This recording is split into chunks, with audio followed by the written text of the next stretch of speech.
Hello my dear students, कैसे आप लोग? आई थिंक बढ़िया होंगे, मस्त होंगे। तो मैं आज अगेन एक बहुत ही महत्वपूर्ण यहाँ रिक्रूटमेंट जो होने वाली है हमारे छत्तीसगढ़ में, उसके बारे में सारी डिटेल्स आप लोगों के लिए लेकर आई हूँ। कुछ भी दिक्कत हो, कुछ भी हो, तो आप हमारे नंबर्स पे हमसे कांटेक्ट करके और डिटेल्स को समझ सकते हैं। चलिए स्टार्ट करते हैं। तो यहाँ पर जो विज्ञापन आया है, ये आया है पुलिस मुख्यालय से डायरेक्टली, ठीक है।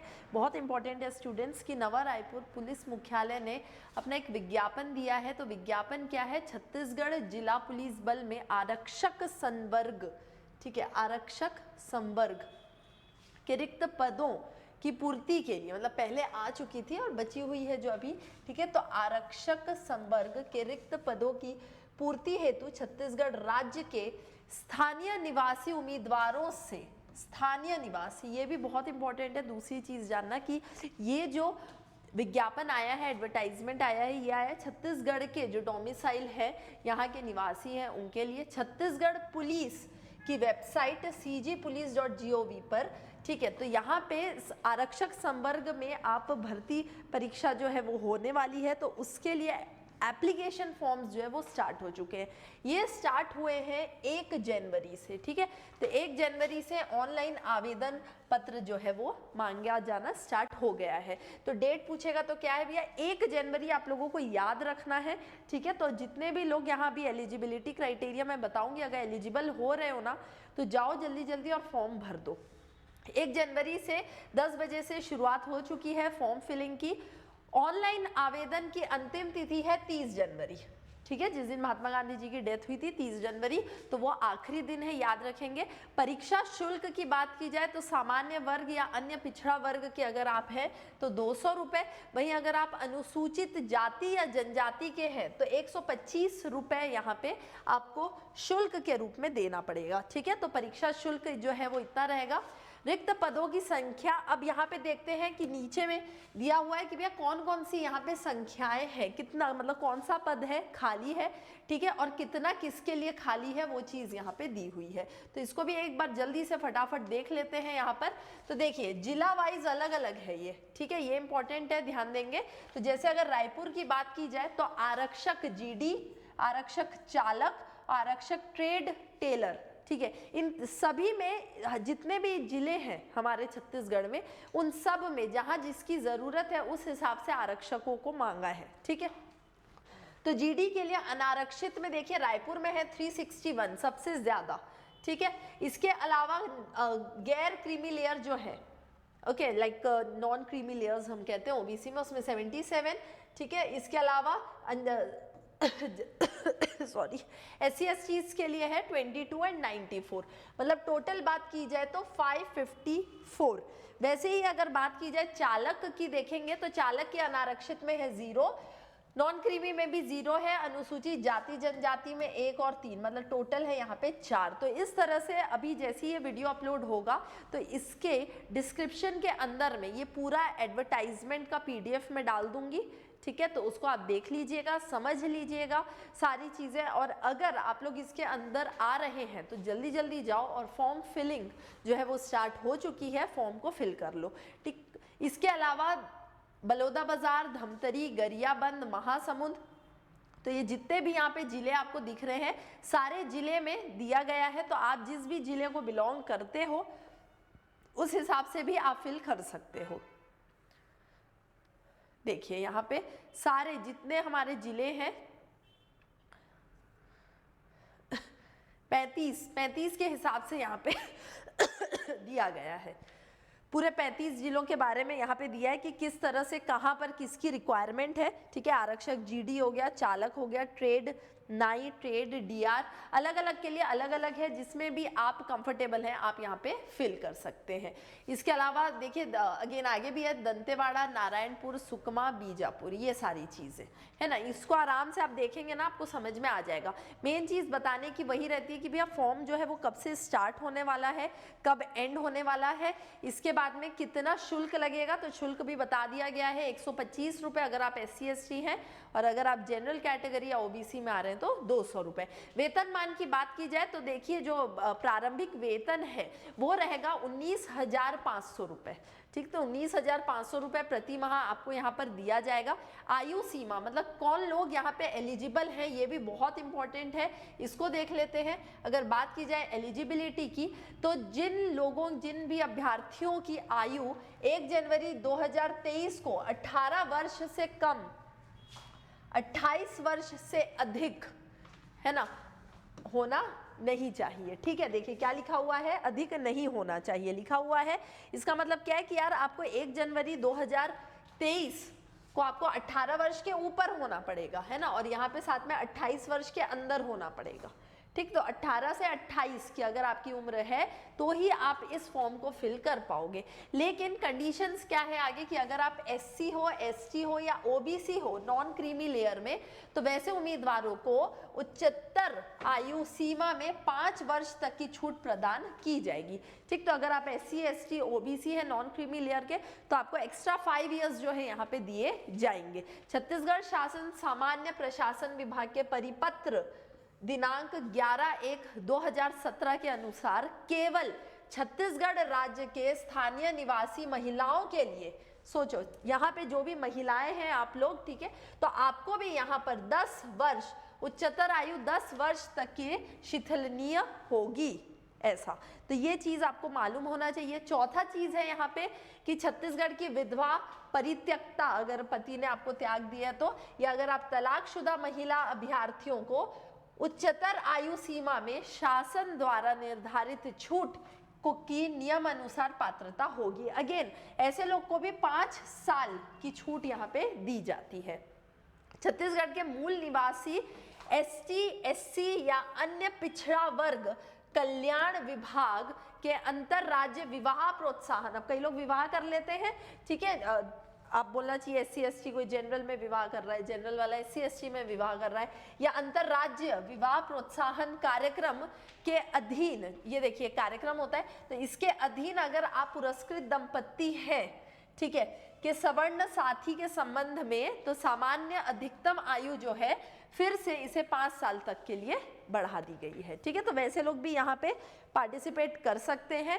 इसके अलावा अगर आप इन कंडीशंस में नहीं आते हो तो सिर्फ 28 साल के अगर आप हो तभी आप इस फॉर्म को फिल कर पाओगे। बाकी लोग आप अपने हिसाब से देख लीजिए, आप इसमें से जिसके भी अंतर्गत आ रहे हैं तो आप यहाँ पे बिल्कुल फॉर्म को फिल कर सकते हैं। आगे बढ़ेंगे। इसके बाद और भी चीजें दी हुई है, जैसे कि अगर आप छत्तीसगढ़ शासन कर्मचारी, निगम कर्मचारी, भूतपूर्व सैनिक, शहीद, या अगर आप कोई पुरस्कृत पर्सन है जैसे कि राजीव पांडे पुरस्कार, गुंडाधुर महाराज प्रवीर चंद भंजदेव सम्मान प्राप्त खिलाड़ी हो, राष्ट्रीय युवा पुरस्कार प्राप्त युवा हो, ठीक है, तो अगेन यहाँ पर क्या किया जाएगा, उसके नियम अनुसार आपको छूट प्रदान की जाएगी आयु में। ऐसा आयु सीमा में समस्त छूट जो है छत्तीसगढ़ राज्य शासन के दिशा निर्देशों के ही अधीन होगी।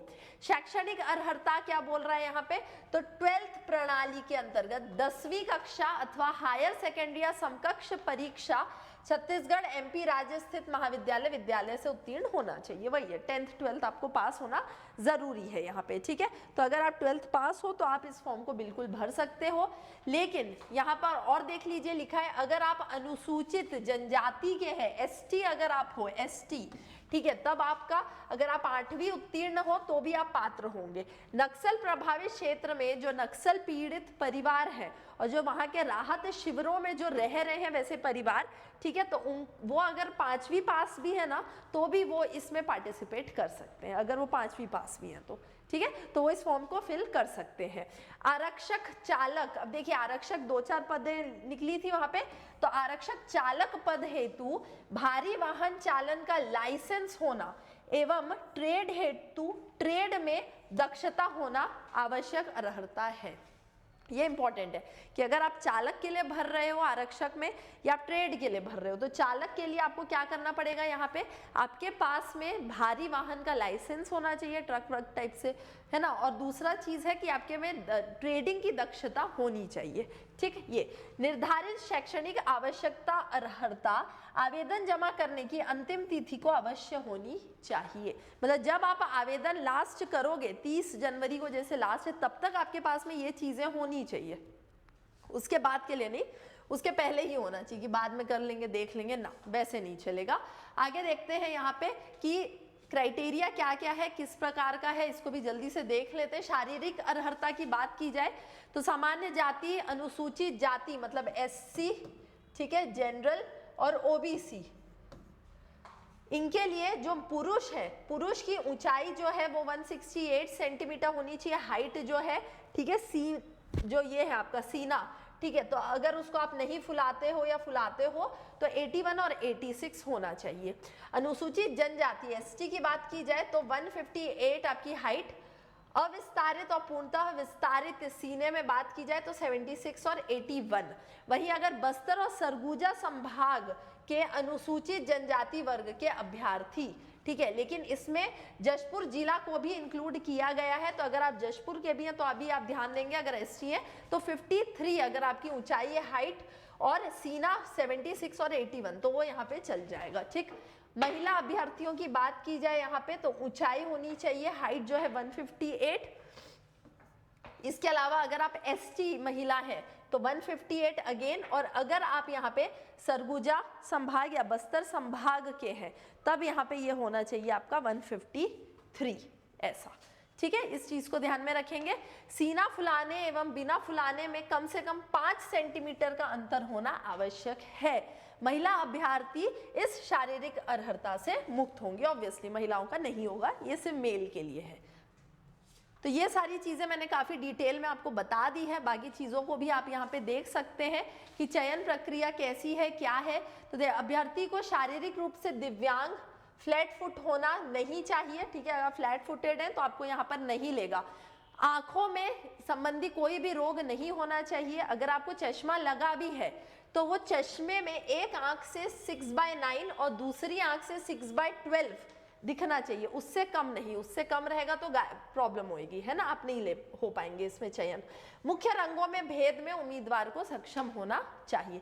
तृतीय लिंग की अगर बात की जाए, अगर आप में से कोई तृतीय लिंग वर्ग के हैं तो उनके लिए भी यहाँ पे ये बोला गया है कि अगर आपके प्रमाण पत्र में पुरुष लिखा है तो पुरुष अभ्यर्थियों के लिए जो भी निर्धारित मापदंड होंगे वो आपके लिए माना जाएगा। अगर आपके में महिला उल्लेखित होंगी तो महिला अभ्यर्थियों के लिए जो भी निर्धारित मापदंड है उन्हें यहाँ पे लागू किया जाएगा, ठीक है। चयन प्रक्रिया कैसी है, तो विभिन्न चरणों में चयन किया जाएगा, इसका बहुत सारे अलग अलग चीजें होंगी। तो GD आरक्षक GD के अभ्यर्थियों के लिए दस्तावेजों की जांच, सबसे पहले डॉक्यूमेंट वेरिफिकेशन होगा, शारीरिक पूरा फिजिकल आपका पूरा चेक किया जाएगा। उसके लिए एक शारीरिक दक्षता की भी परीक्षा होगी, उसमें लंबी कूद, ऊंची कूद, गोला फेंक, ये आपका 100 मीटर की दौड़, 800 मीटर की दौड़, ये सारी चीजें होती है, ठीक है।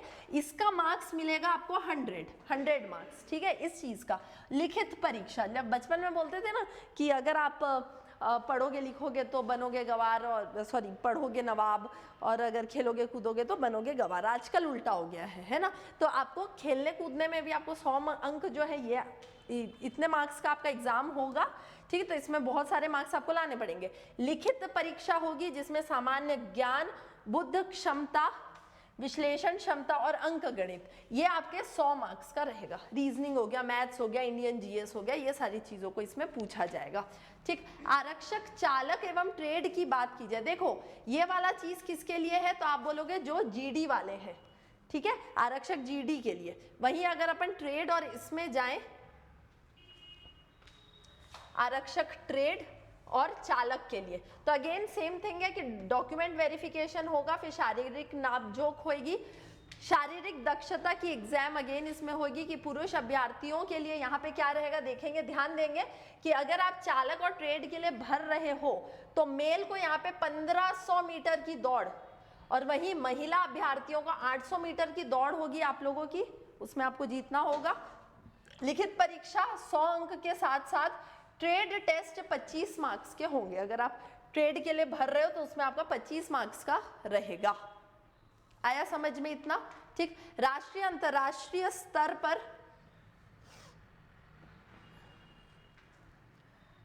खेलकूद में प्रवीणता एवं एनसीसी सी प्रमाण पत्र धारी अगर आप हैं या एनएसएस का प्रमाण पत्र है आपके, तो 5-5 मतलब कि 10 मार्क्स आपको बोनस के रूप में दिए जाएंगे। तो ये एक अच्छा चीज है जो कि एनसीसी वाले हैं यहाँ पर, या फिर आप एनएसएस वाले हैं, ठीक है, या फिर अगर नेशनल या इंटरनेशनल लेवल पे खेलकूद में प्रवीणता प्राप्त है तो उनके लिए ऐसा बोनस अंक संबंधित प्रमाण पत्र ऑनलाइन जमा करने की अंतिम तिथि को अभ्यर्थियों द्वारा आवश्यक रूप से धारित होना चाहिए, ये जरूरी है।